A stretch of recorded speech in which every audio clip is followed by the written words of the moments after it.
You're going to make the decision of what you want to do with the information that you're being given. I have no power over you. You have the power, and you need to know that. We think so often that we are helpless, but we're not helpless because we have our minds.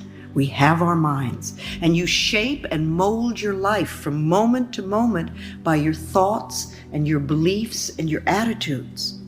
And you also want to know that you really are important to this world. You might say, well, I really don't do anything, but you are. Just the fact that you're alive is important, and your life has meaning. It really does.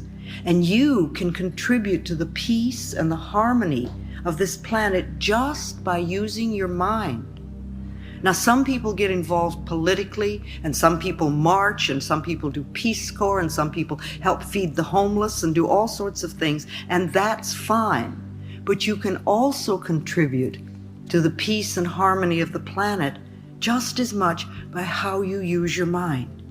And remember, every time you think, every time you're thinking, you're connecting with like-minded people. Think of that for a minute. I heard a quote not long ago that I really like. Robert Schuller, who's with the UN, said that the human species needs to know that we deserve to have peace. We have to accept it mentally. See, a lot of people believe that war is inevitable and that war is forever and that we're always going to have war. And I think those people are contributing to it by their thinking, contributing to the continuance of wars.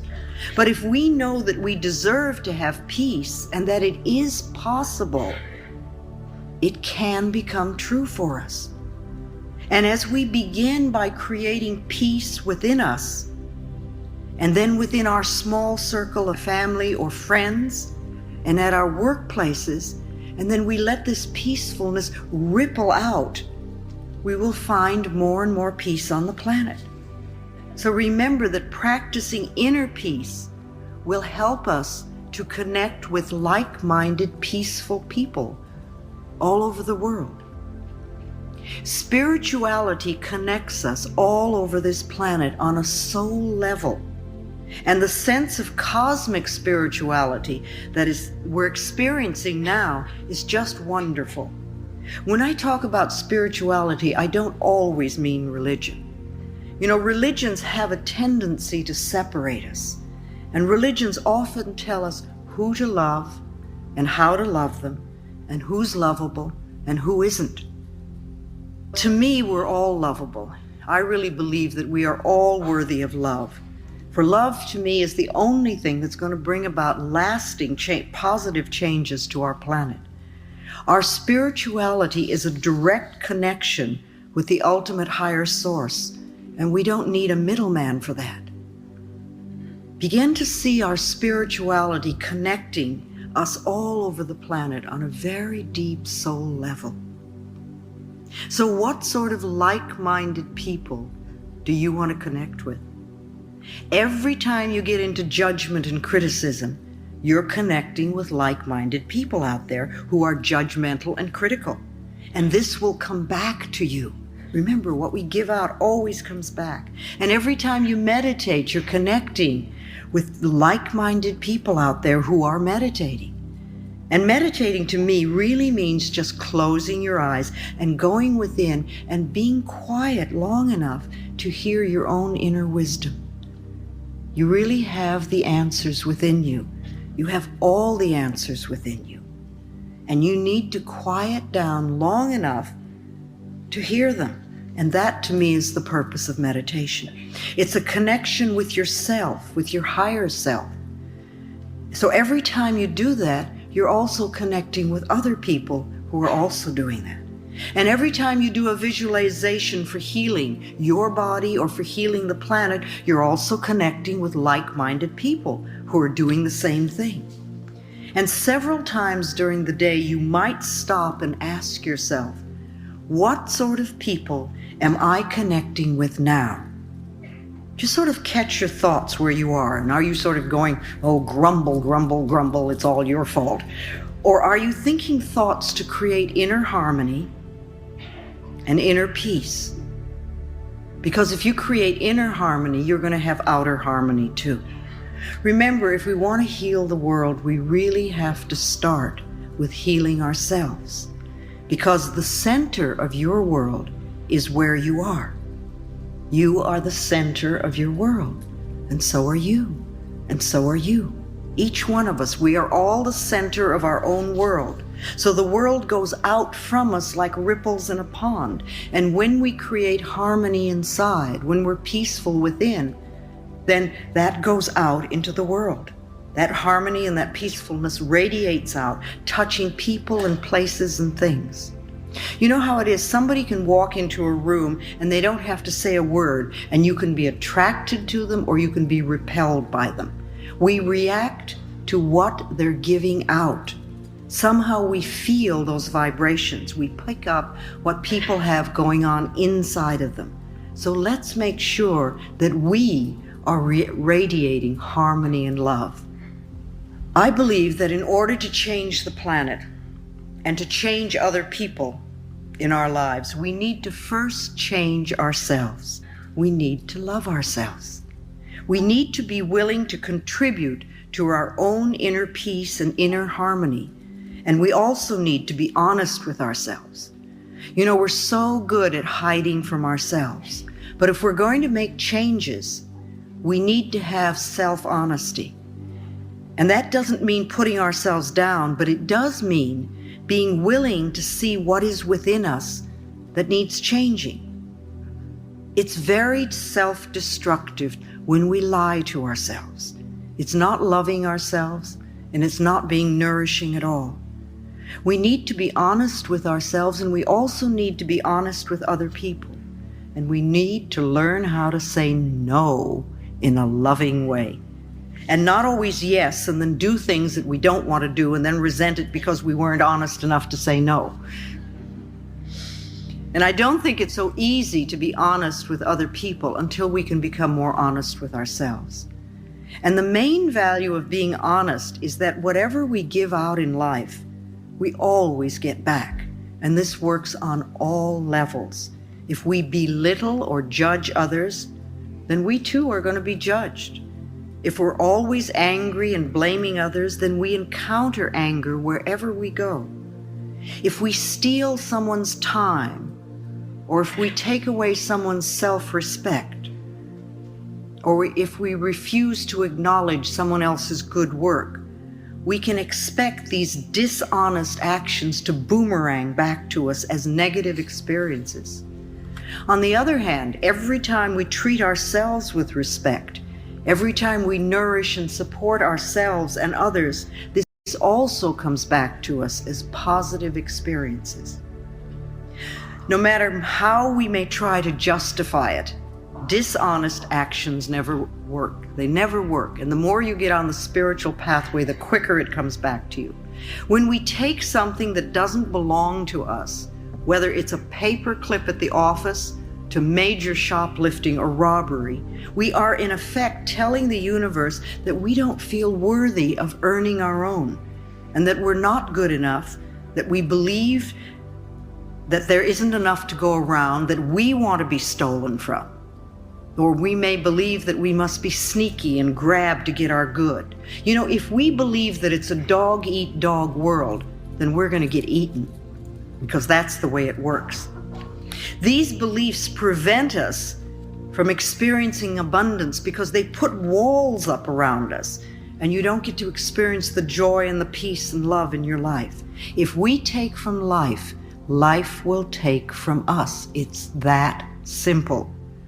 And these negative attitudes, they're not the truth of your being.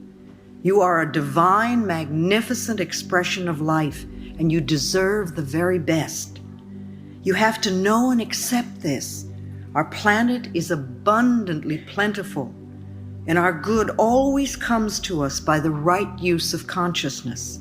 What we believe about ourselves and about our lives will become true for us. If we want to change our circumstances, we must change our belief systems. Ask yourself periodically, what do I really believe about this? And think about it. And what do I feel? And do I really want to do what they're asking me? And why am I doing this? Start examining your thoughts and what's going on inside of you. Be honest with yourself and find out what you're really thinking and believing. Don't just be on automatic pilot all the time, and say, oh, well, this is the way I am, or this is what I do. Why do you do it? And if it isn't a positive, nourishing experience in your life, see if you can figure out where it came from. Where did you first do it? Was that something you were taught as a child? Maybe it's time to let that one go. You don't need that anymore. If you have oh, this is just the way it is, well, then with that attitude, you can't change. It's not possible. And also, if you know everything, if you're a person who knows it all, who knows everything, you can't change because you can't let a new idea get in. We want to be willing to learn and to grow. And what we're always working for is more understanding and awareness and knowledge so that we can do and experience things differently. That's all. You don't want to berate yourself for what you used to do or where you are or what you don't know or you don't have. Just learn more. Study, go to classes, read books, listen to tapes, talk to other people. There's so much stuff that we can learn now. It's just wonderful. Learn about yourself. Learn about your beliefs. Learn about the way your particular mind works. And is it working in a way that really enhances your life? Explore a lot of new avenues so that you can begin to understand more. Allow new ideas in and expand your consciousness. We hear so much these days about addictions, and we think there are many, many kinds of addictions besides just the chemical ones. When we say addiction, we immediately think, oh, the chemical thing. But there's also pattern addictions, and every one of us has some sort of addiction, because they're really patterns that we adopt to keep ourselves from being in present time. We don't want to deal with what's in front of us, so we have some way of getting away. We don't allow ourselves to be where we are and to know what's really going on in our own lives. So we each have an addiction. I don't know what yours are. We all have something. Whatever it is that we do. For some people, it's a food addiction. For some people, it's a chemical addiction. And for other people, it could be an emotional addiction. Remember, you can even be addicted to finding fault in people. A lot of people like that one. You can be addicted to fear. If you're somebody who's addicted to finding fault in people, then no matter what's going on, you find somebody else to blame. It's their fault. They did it. Or maybe you're addicted to running up bills. There are so many people that are so addicted to debt. And they do everything they can to be over their heads in debt constantly. And it doesn't seem to have a lot to do with whether they have any money or not, the amount of money. And so being in debt, if you think of it, is an addiction. It's a pattern addiction that we do. You can be addicted to rejection, to having people reject you. And if that's one of your addictions, then everywhere you go, you're going to attract people who reject you. Who's watching me? Who's going to reject me? Who's not going to accept me? However, the rejection out there is always a mirror, a reflection of the rejection that we have within us. If you don't reject yourself, nobody else is going to reject you. Or if they do, it certainly isn't going to matter. You won't pay any attention to it.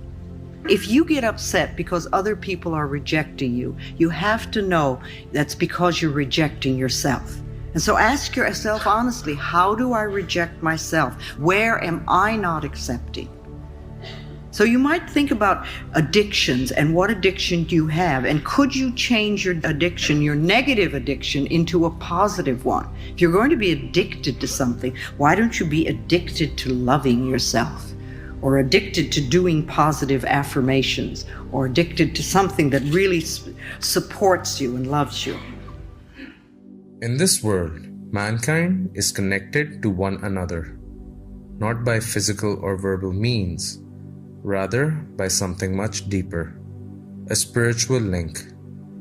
No matter how far or how different Mankind is connected. However, people have a tendency to doubt themselves, to have negative feelings, but it doesn't have to be this way. And that is because you have a mind. And with that mind, people can change. All they need is the knowledge to know how to change. People need to understand that with change or the will to change, they can bring inner peace to themselves. And as a result, that inner peace can spread to the people around them, thus affecting everyone, one at a time. Because only if you have inner peace, only then it will spread to the world. So never forget, every person in this world is important. Well, I hope you guys enjoyed the video, and do make sure to share your thoughts with us in the comment section.